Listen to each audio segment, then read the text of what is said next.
Hi, this is Sergeant Betsy Brantner-Smith with the National Police Association, and this is the NPA Report.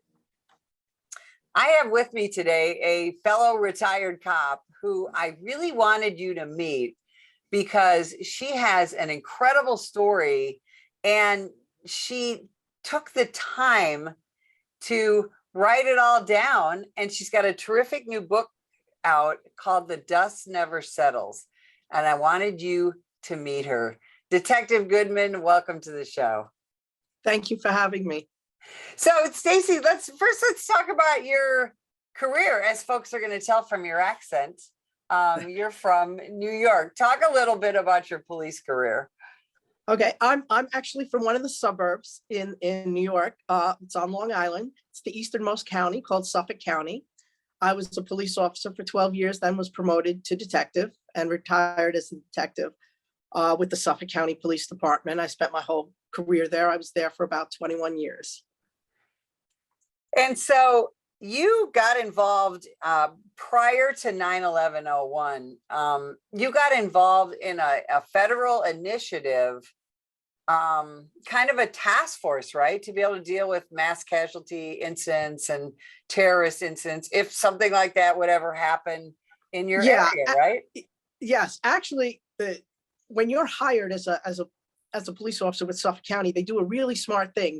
They get information from you on what your skill set is from either past jobs or past careers, and that helps them. And in this case, we had in 1995 is when I got hired. So we had 10 weeks of field training. And in July of 1996, the TWA Flight 800 plane disaster happened. And my lieutenant was like, he knew about my past career, which was with the American Red Cross. I was a paid employee, and my title was disaster specialist. And I trained for plane disasters and man-made disasters and natural disasters. So he told me, okay, you're going to spend we're going to take you off field training and you're going to work over at the medical examiner's office where all the remains were being brought. And this was in Suffolk County. And through that, I met a bunch of medical professionals who worked for this federal agency as volunteers. They volunteered their time, their service, and their expertise to travel around the country and assist with like man-made disasters, plane disasters, or natural disasters, hurricanes, tornadoes that devastated communities, and they would help those communities.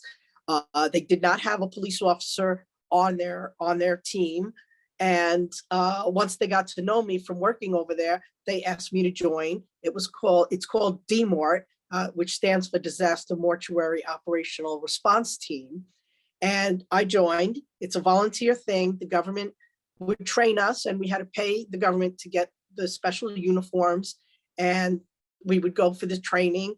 And my first activation was on 9/11/01. So Stacey, I have to ask you, what motivated you to make that switch from working for the American Red Cross to going into police work? Well, I had always, since my late 20s, I'd wanted to be a police officer. And I discussed that in my book about how that transaction happened. And I was offered a job while I was waiting on the list to become a Suffolk County police officer. I was offered a job with the American Red Cross in Nassau County, which is where I lived at the time. And so they offered me the job, and I worked for them as a disaster specialist. And after that, I ended up getting called up to become a police officer. But before that, which got me into discussing with the medical staff, one day I was assigned to drive the medical examiner out to Mauritius, which is where the crash site, they set up the command post for the recovery effort for Flight 800. And I was talking to the medical examiner, and I was telling him how I wanted to be a medical examiner before I even wanted to be a cop, since I was in high school. But obviously my chemistry skills were not that good, so I had to find another field. And that's when he's like, oh my God, he found me charming, I guess. And he says, oh, we'll have you come work in the back. And because basically as police officers for Flight 800, we were working in the front, we were cops, but we were doing basically security work because there was a lot of people. It's small. They were overwhelmed by this tragedy. And so I ended up I was working in the front, and then they pulled me into the back, and I was assisting the medical examiner in the back, which was a good experience for me. That's awesome. So after being involved in Flight 800, then do you go back to your regularly scheduled law enforcement career, finishing field training and all of that? Well, no, they felt that I was finished with, I was good enough to be pulled off of field training. So I went back. Yeah, I was there for about 3 months. And then I went back to doing what they call relief driver work, which is if a guy's on vacation, you take his car until you have enough seniority where you can get your own car. That's what I did. I just bounced around the 4th precinct, which is the Smithtown area where I worked. So talk about 9/11/01. Like all Americans, you and I both remember what we were doing that day. Yes. When we heard about the attack. I was a detective sergeant on a Chicago area police department. And talk about where you were when you first learned what had happened, and then how you further got involved. It was my day off. I had just finished a set of 4 to 12s. We 5 on, 72 hours off. And when you do the nights, it seems like you have 3 days off. So it was my first day off. And what do cops do on the first day off is they run all the errands that they couldn't do while they were working. And when I, got up, took care of everything in the house, and jumped into my car, in my personal car, and I always have the radio on, listen to my favorite music, and I was just going to run to the post office, do all the boring stuff. And it was a beautiful Tuesday morning in September, unusually clear skies, which is very unusual for Long Island. We usually have cloudy skies, so we're surrounded by water. And I hear them talking about the World Trade Center. And for a quick instant, I thought, oh, maybe this is the anniversary of the bombing, which was in 1993. But as I'm driving to the post office, I'm like, wait a minute, the bombing was in February. This is September. So I really started listening to what was going on. And I'm like, oh, something else is going on. And so I just kind of made a U-turn and drove right to the precinct that I worked in. And I went in to see some of the plainclothes guys, and they have a little TV in there. And I walked in there, and they were all glued to the TV. And I walked in there just in time to see the second plane hit. And we knew this wasn't an accident at this point. We knew something very, very, very bad was happening. And I just told my lieutenant, I said, I'm here if you need me. And he's like, well, just go home, because nobody knows what's going on. We all just assumed that there were going to be more attacks. And when I went home, I got the call from the people at DMORT, and they were like, we're going to activate you. We need you to respond here tomorrow morning, get your bags packed. So I called the precinct. I told them I was going to be away for 2 weeks because that's the usual activation from DMORT. The precinct, I told them, I said, put me out sick, put me out on vacation, put me out, whatever you got to do, because this is where I'm going. And they were really good about it. They notified, the administration, the staff that works behind the scenes, that does all the payroll and everything. And the county executive, which is like a mayor, but he's the county executive, he runs the county. He sent out an executive order to allow me to get paid by the police department, but work in this capacity at Ground Zero. Wow. which was phenomenal. So yeah, the police department was really great about that. So I spent the next 23 days working at Ground Zero. I was sworn in as a temporary federal agent. And I was to assist, because I had no medical training. My title was logistics specialist, and I was there to assist the medical examiner or any medical staff in whatever they needed me to do. And they would attend to the medical side of things. In this case, because things were a little bit different, And we were just, there was no procedure or protocol for any of this. We were sent upstate New York to get our orders. We went down to ground zero, which at the time, ground zero basically means where the towers fell. And we set up a makeshift morgue right next to the pile. The pile also being a term used, which stood for the 1.8 million tons of debris that remained after the towers had fallen. And people would do the search and rescue. Any remains were brought into us. We had special people that set up these tents, and I was there setting everything up. And when the first victim came in, the medical examiner just looked at me and said, well, you're a police officer. This is a federal crime scene, and you were sworn in as a temporary federal agent. You have to do preliminary identifications. And that was a huge weight on my shoulders and a huge responsibility. And I did my job. I did what I was told to do. When we did preliminary identifications there, we treated all of the remains with the utmost of dignity and respect. And then we sent them off to the New York City medical examiner's office, where that's when they had all the DNA testing. And 20 years ago, as you know, DNA was not what it is now. And even to this date, they're still finding and matching DNA samples. Actually, on the 20th anniversary, they confirmed 2 new cases or 2 new victims were identified through DNA remains. What was give me your visceral first impression when you arrived at ground zero that day? I arrived at night, so it was even a little bit more eerie. And I'm like, you come up through Battery Tunnel, and the way it was designed is you come up and you see the towers. It was night, and all you saw is the iconic skin of one of the sides of the building that's still standing. It looked like a movie set. I'm like, this has to be a movie set. And then all you saw was dust blowing around, people working in silence, and machinery. That's it. And it looked like during the daylight, it looked like moonscape. Everything was gray, covered with this ash and dust. Like everything was pulverized. It's sort of like trying to explain to somebody what the Grand Canyon looks like without them having to ever see it. I could show you pictures of it, but between the smells and the sounds, or the lack of sound, it's very hard to explain that image.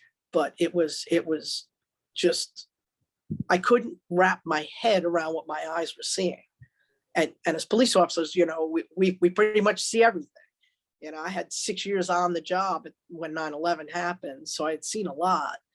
And this was just unbelievable, just unbelievable. And you were there for 23 days, which is it's extraordinary. And, talk for just a minute on how you dealt with this. There really was no search and rescue, right? It was all search and recovery. We learned very quickly on. How did you deal with those extraordinary 23 days of doing what you were doing, which was identifying remains, and a lot of those remains, not just your fellow citizens, but fellow first responders, right? Yeah. There was unfortunately a lot of firefighters had come through, and it was, I worked 12-hour shifts, 23 days.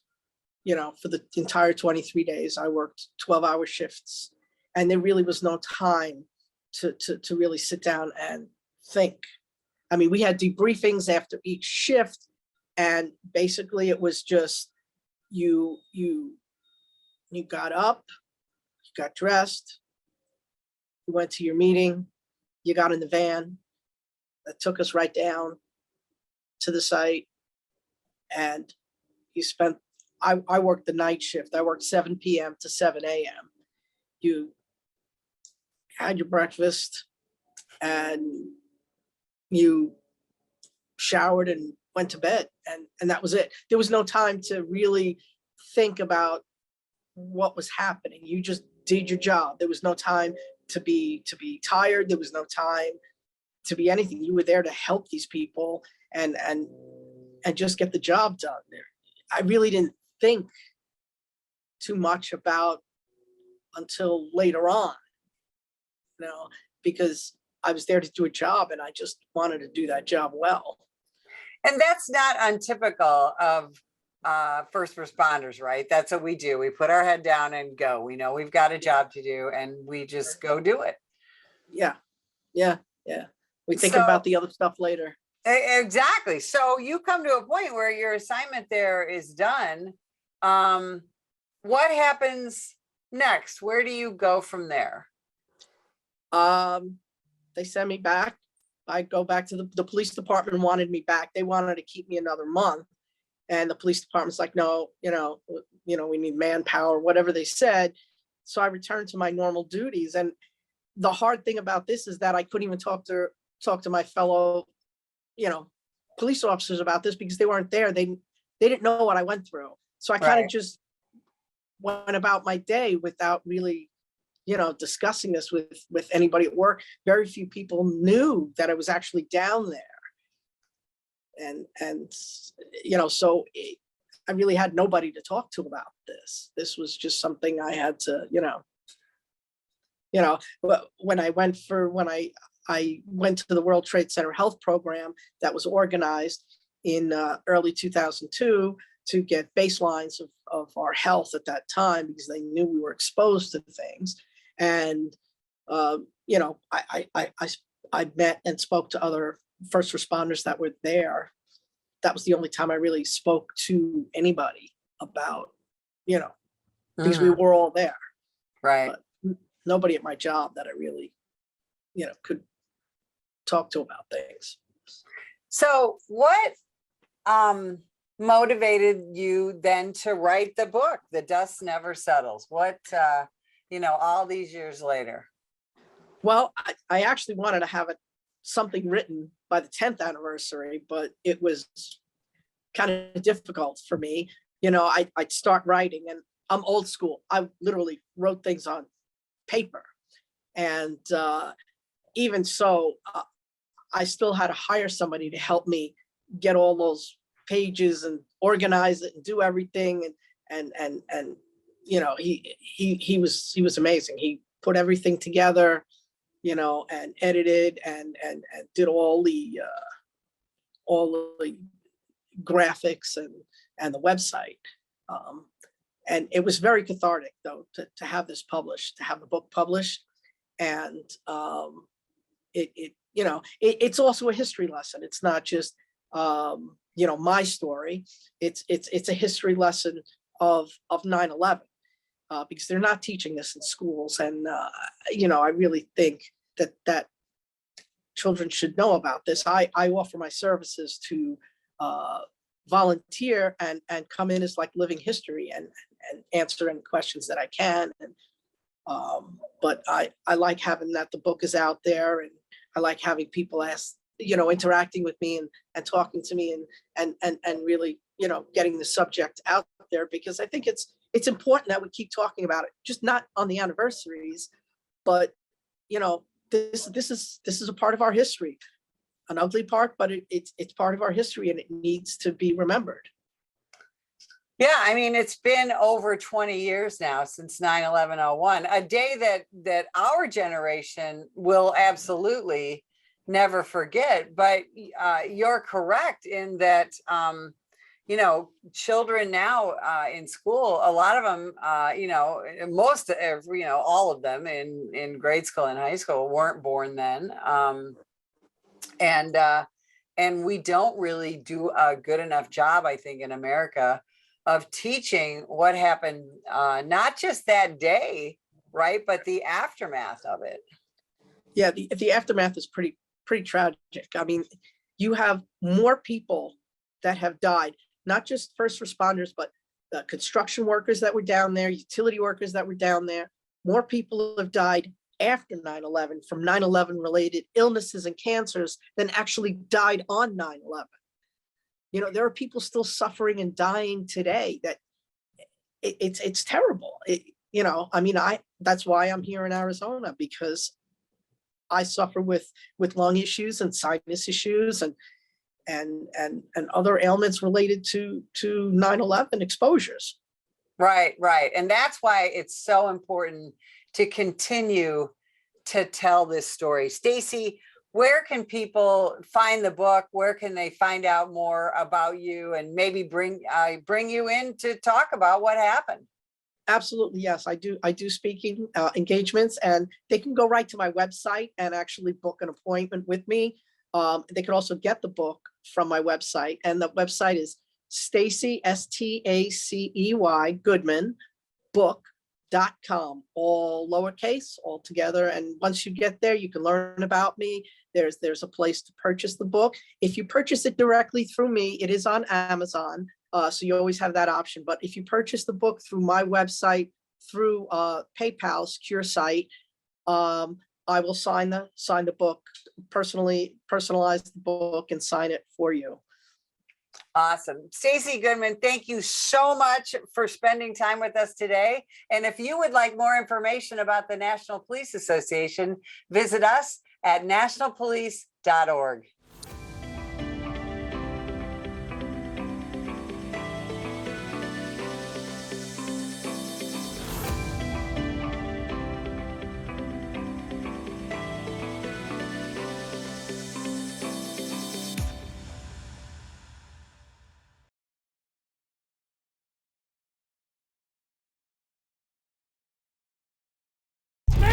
Put the gun down!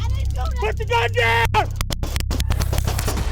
Last year, law enforcement officers were involved in hundreds of thousands of use of force incidents.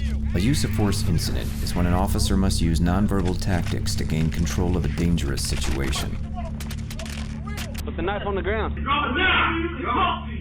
In many cases, officers have no choice but to use force when a suspect doesn't comply with a lawful order.